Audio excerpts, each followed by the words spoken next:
Olá! Começa agora o programa Combate à Desinformação nos Campos Gerais. Eu sou Victoria Fonseca e o tema da conversa de hoje é o projeto Escola Restaurativa. A proposta aplica no ambiente escolar os métodos como rodas de conversa e círculos de mediação para a solução dos conflitos. O Colégio Estadual João Ricardo von Borel do Vernay, de Ponta Grossa, adotou essa metodologia em 2014. E desde então houve uma diminuição significativa nos índices de conflito e violência no local. Mesmo com o sucesso da proposta, a justiça restaurativa ainda enfrenta muita resistência por se tratar de uma alternativa ao viés punitivista que marca o sistema penal. A desinformação sobre esse método impede que se avance no debate para difundir as práticas restaurativas na educação. Para nos ajudar a entender o que é esse projeto, convidamos a professora do Colégio Borel, Adriana Ferreira.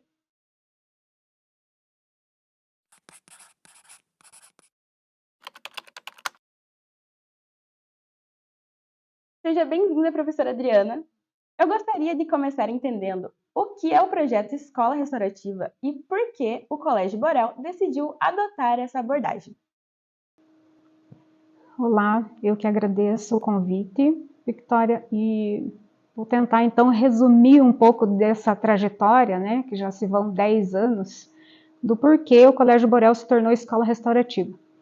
Então, lá no ano de 2014, né, a professora Claudete, que já era professora do Colégio Borel, estava iniciando essa proposta, né, tentando lidar com os conflitos, com os problemas que a escola enfrentava, e mediante uma situação muito grave de violência que aconteceu, né, com alguns alunos da escola e que eram vizinhos da escola e que saiu nas redes, né, nas mídias sociais na época, que filhotes de cachorros, de cães, foram arremessados no ventilador da escola e matando esses animais, né?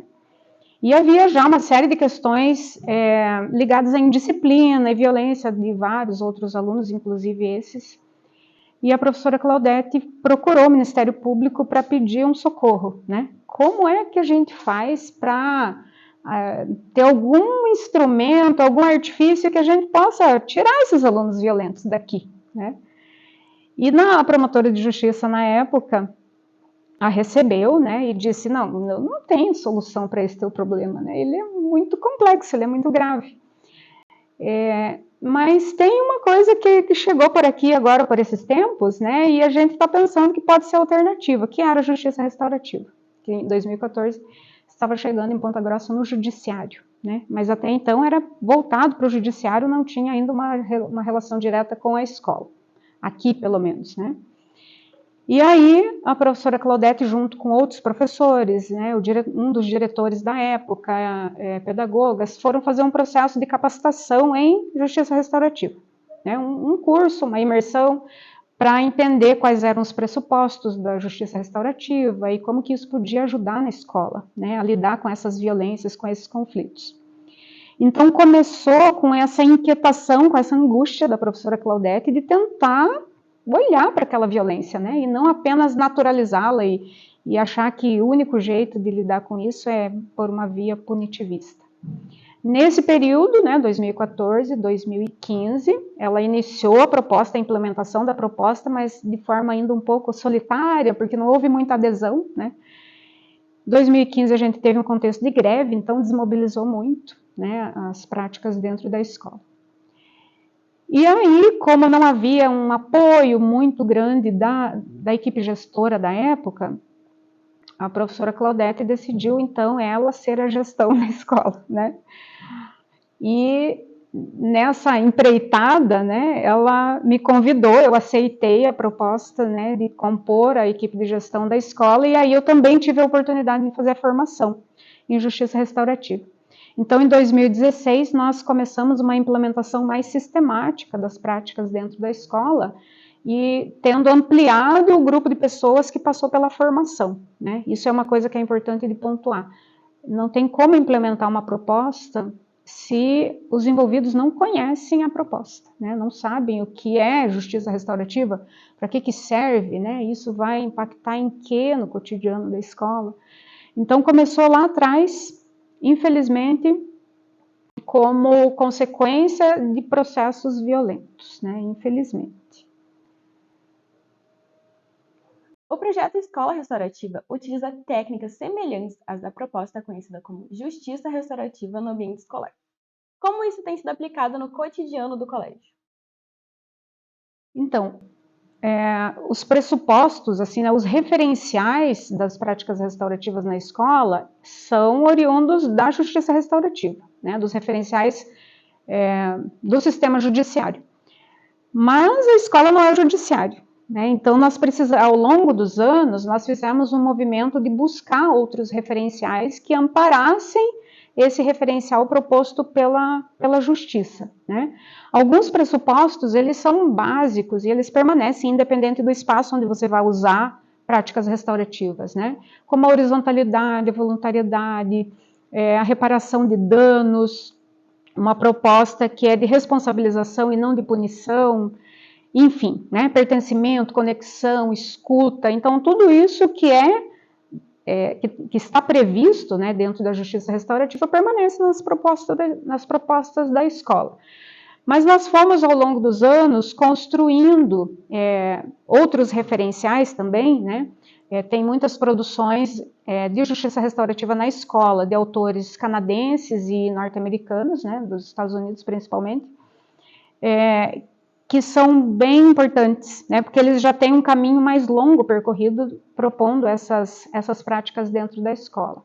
Nos Estados Unidos, inclusive, começou quando o governo americano resolve adotar a política de tolerância zero, né, e cria uma linha direta da escola para a cadeia, para adolescentes infratores. E não demorou muito tempo para eles perceberem que isso era um caminho que não funcionava, né?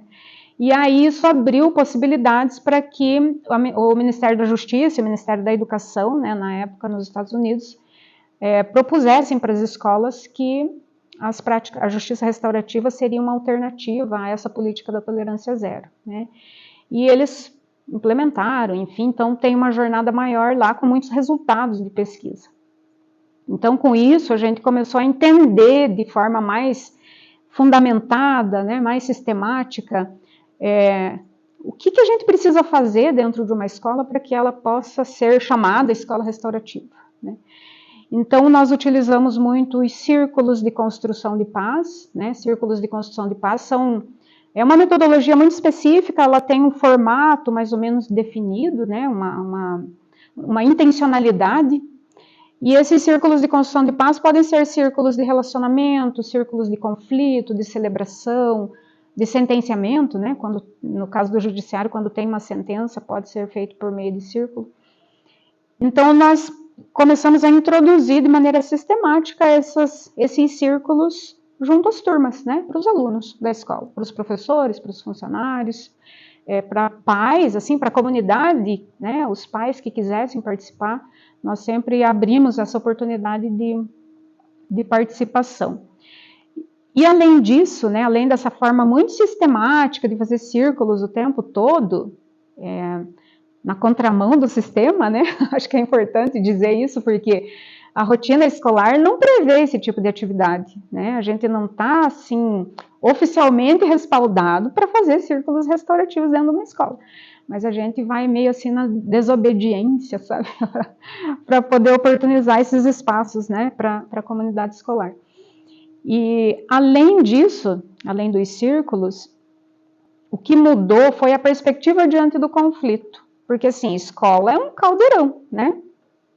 Todo mundo passou pela escola como aluno, né? Muitos de nós em outros papéis, né? E a escola, ela é extremamente conflituosa, assim como é qualquer lugar onde tem gente, né? Onde tem gente, tem conflito. E o que foi se alterando com o passar do tempo é, assim, a perspectiva diante do conflito. Ok, o conflito acontece, e daí? Como é que a gente lida com os desdobramentos desse conflito? O que a maioria de nós tem como repertório, né? Que a gente vai reunindo ao longo da vida. Infelizmente, como fruto de uma sociedade que é violenta, o nosso repertório é de agir com violência diante do conflito, né? Se alguma coisa me confronta, eu vou lá, ou eu xingo, ou eu saio no tapa, para obter o que eu quero, né, o que eu preciso. Então, nós fomos, pouco a pouco, mostrando para os alunos e professores e funcionários, né, todos nós envolvidos no processo, que não há problema em haver conflito, mas a gente precisa sentar e dialogar para resolver esse conflito por vias não violentas, né? E isso não é uma tarefa fácil, porque isso mexe na cultura escolar, né? Isso mexe com a nossa própria cultura, né? As nossas visões de sociedade, de relacionamento humano, porque quem nunca ouviu uma frase do tipo, eu não levo desaforo para casa, né? Comigo é assim, bateu, levou. O que é isso? É fruto de uma cultura de violência, porque a gente não concebe outra via para a resolução do conflito que não essa via violenta, né? E é muito naturalizado nas nossas relações. Então, não só foi, né, ao longo desses 10 anos, como tem sido um desafio gigantesco, porque não são os mesmos alunos e alunas que estão na escola. Todo ano tem novos, e novos, e novos, né? E é sempre um recomeço. Todo ano é um recomeço, para a gente conseguir manter essas práticas sendo vivas, né? Mantê-las vivas, mantê-las funcionando dentro da escola. As práticas de justiça restaurativas podem contribuir para a redução da violência, a resolução de conflitos e um melhor convívio entre os alunos. Como você percebe o impacto dessas experiências fora do ambiente escolar? Olha, não é muito fácil a gente impactar o ambiente externo com as práticas da escola, né? Talvez o que de mais imediato a gente consegue ter acesso é por meio dos relatos dos alunos, né? Então, eles passam a conhecer, por exemplo, o círculo restaurativo, eles têm a oportunidade de experimentar uma oportunidade de diálogo para resolver algum conflito que eles, porventura, se envolvam, e eles levam essa mudança de perspectiva para casa, por exemplo, né? Cobram, às vezes, a família, né? Os pais, os familiares, de que, na escola eu aprendi outro jeito, né? Eu aprendi de forma diferente isso. E a própria comunidade escolar mais imediata também vai observando que a escola procura, né? Tem um certo esforço de lidar com isso de maneira diferente.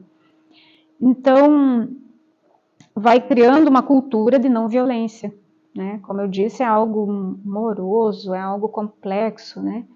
Mas a gente já teve situações em que os próprios alunos voltam e dizem, tá precisando de um círculo na nossa sala, porque a situação não está muito boa lá, né? Então, eles já sabem que é uma via, né? Que é algo para recorrer quando eles estão com dificuldades, né? Já tivemos pais que aceitaram vir participar de círculos por conta de conflitos que envolviam seus filhos. Então, pouco a pouco, acho que a gente vai mostrando para a comunidade externa, né, de que há possibilidades.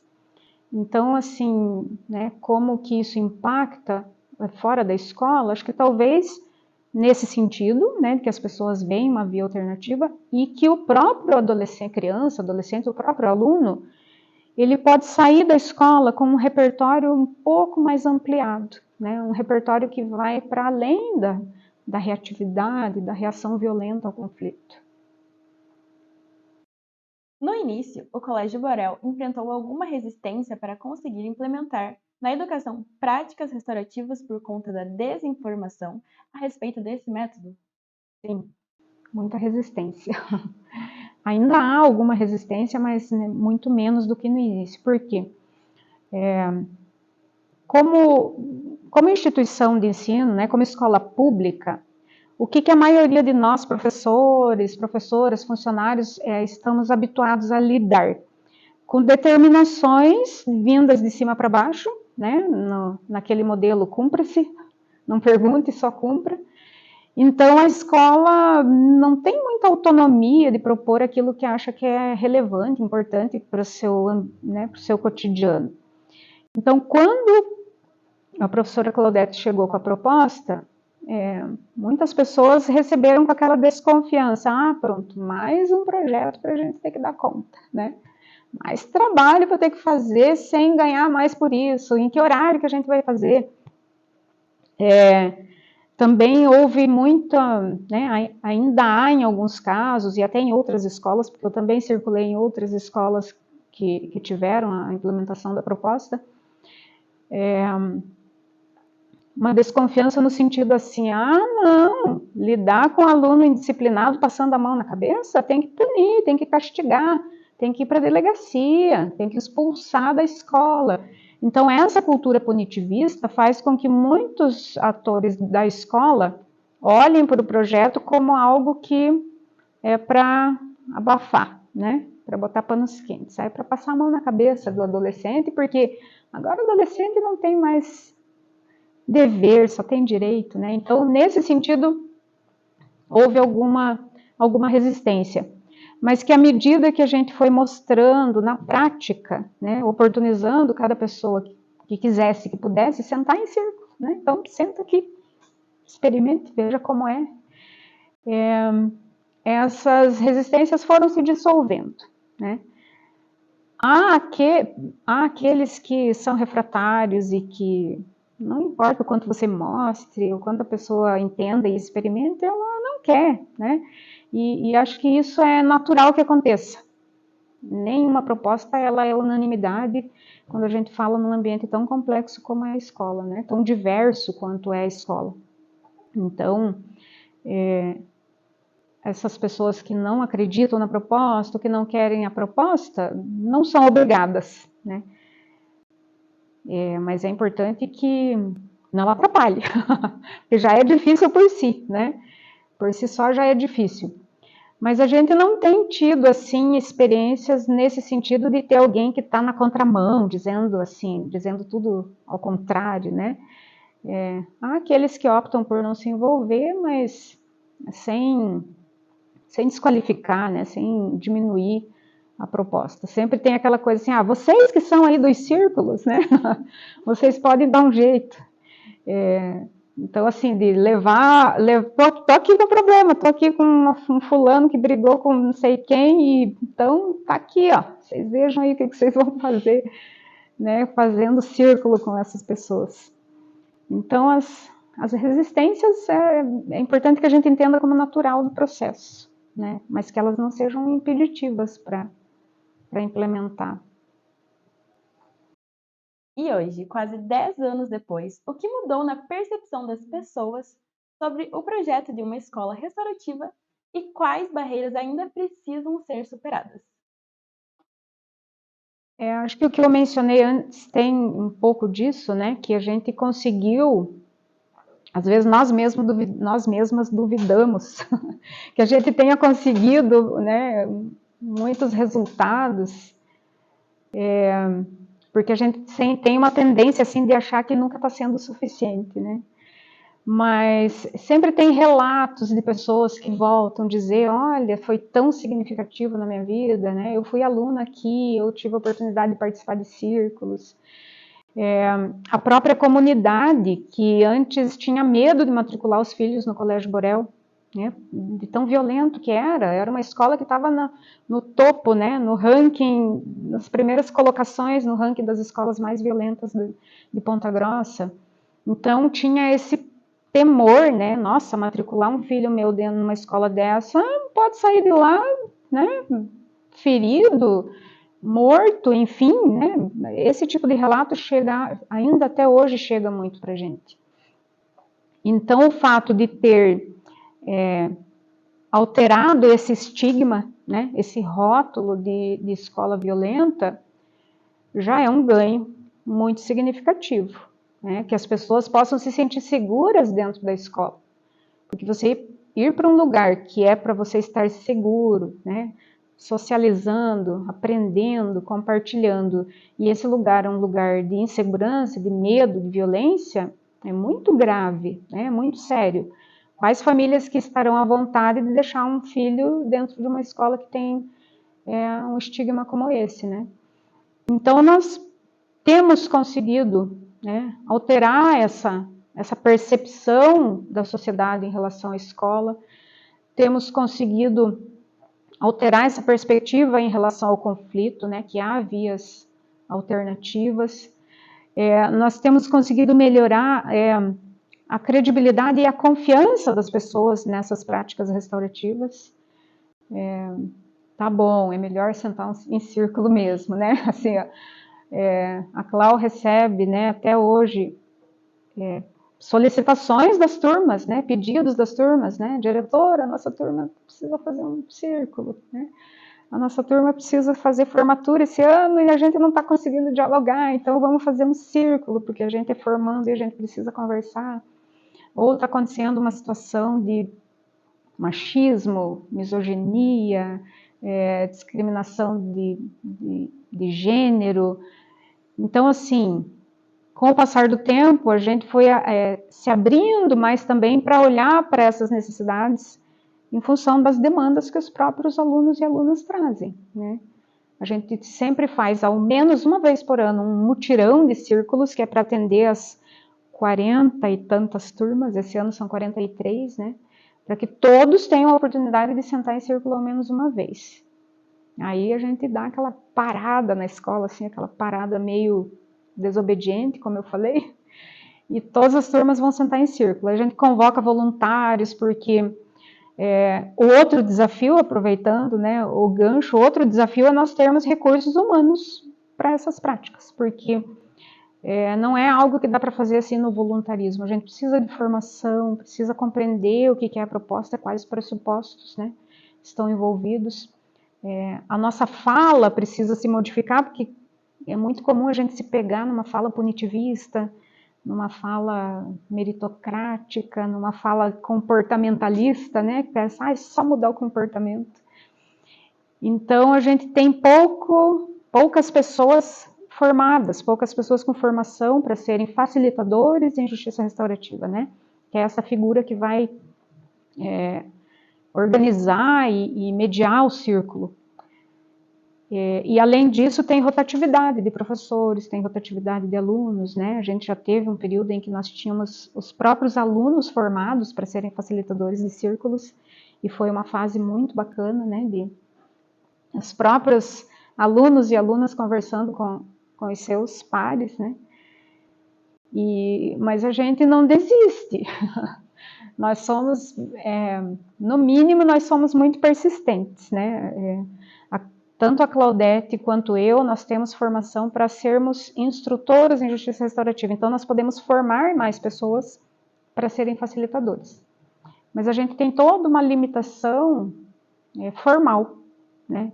Porque nós podemos formar pessoas, mas nós não podemos certificar essas pessoas. Então, tem sido assim um jogo de quebra-cabeça, a gente tentando achar meios, né, vias, recursos, para podermos formar mais pessoas, nós mesmas proporcionarmos essa formação, sem precisar esperar oportunidades externas, né? Porque até então, a formação das pessoas que tem na escola foi via judiciário, mas o judiciário não tem também disponibilidade, oferta de formação para formar a gente na escola o tempo todo, né? Então, essa é uma outra barreira, né? Nós ampliarmos os nossos recursos humanos, inclusive com adolescentes, né? Com alunos, que sejam também facilitadores e facilitadoras, né? E um desafio permanente, esse é diário, da gente conseguir manter essas práticas numa escola, né, num sistema de ensino, né, nem é na escola em si, mas num sistema de ensino que tem espremido cada vez mais a organização do trabalho docente, né? O nosso trabalho ele tem sido bastante engessado, né, pelo modelo de ensino dos últimos governos, então a gente fica tendo que espernear para arranjar umas brechas para manter as práticas restaurativas dentro da escola, né? Mas como eu disse, não sei se por teimosia ou falta de juízo, a gente insiste, né, e continua praticando a justiça restaurativa dentro da escola. Desde que o Colégio Borel implementou práticas da justiça restaurativa em 2014, outros colégios da cidade também adotaram essa metodologia, total ou parcialmente. Como essas experiências têm sido percebidas entre os profissionais da educação de Ponta Grossa e o que impede que o número de escolas restaurativas sejam ampliadas no Paraná? Olha, várias escolas tiveram oportunidade de capacitação, iniciaram o processo de implementação, umas de maneira um pouco mais sistemática e insistente do que outras, né? Até em função desse número reduzido de profissionais formados. Mas eu acho que eu posso dizer assim que o principal obstáculo para que isso seja ampliado é que a escola restaurativa se torne uma política pública, né? Porque o que a gente tem até então? Nós temos empreitadas individuais, de ordem pessoal, já digo, né? De que algumas pessoas que acreditam na proposta decidem dar de si para além do que é a sua obrigação, né, como profissional dentro da escola, por acreditar na proposta, né, por entender que as práticas restaurativas elas valem a pena de ser implementadas. Então tem escolas que às vezes não têm o apoio da equipe de gestão, então o professor, a professora, solitariamente dentro da sala de aula, pouco pode fazer para além das suas aulas, né, de alterar a sua forma de abordagem. Pode atingir os alunos, mas de repente não atinge outros colegas professores, não atinge os profissionais da escola que são do administrativo, da manutenção, né, os outros funcionários. Então, para que isso seja implementado de forma sistemática, com pessoas formadas, com uma previsão de tempos e espaços para essas práticas, isso só seria possível por meio de uma política pública, né? A Secretaria de Educação ofertando formação, a Secretaria de Educação oportunizando, né, mais pessoas acessando essa formação para ampliar os recursos humanos, colocando carga horária específica, talvez, né, para essas práticas.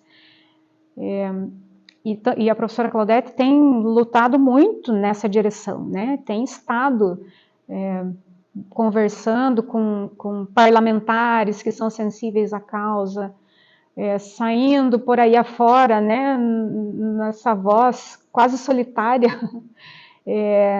levando os depoimentos da escola restaurativa para as pessoas que estão dispostas a ouvir. Nós já participamos de audiência pública, né, na Alep, há alguns anos atrás, que o então deputado Péricles, na época, né, era uma das pessoas que estava sensível à causa e promoveu essa audiência pública. E agora sim, tem um fiozinho de esperança, né, uma faísca de esperança com o Ministério da Educação colocando a escola restaurativa como um dos pontos a serem tratados para o combate à violência, né, para a prevenção e combate à violência nas escolas. Mas o que a gente percebe?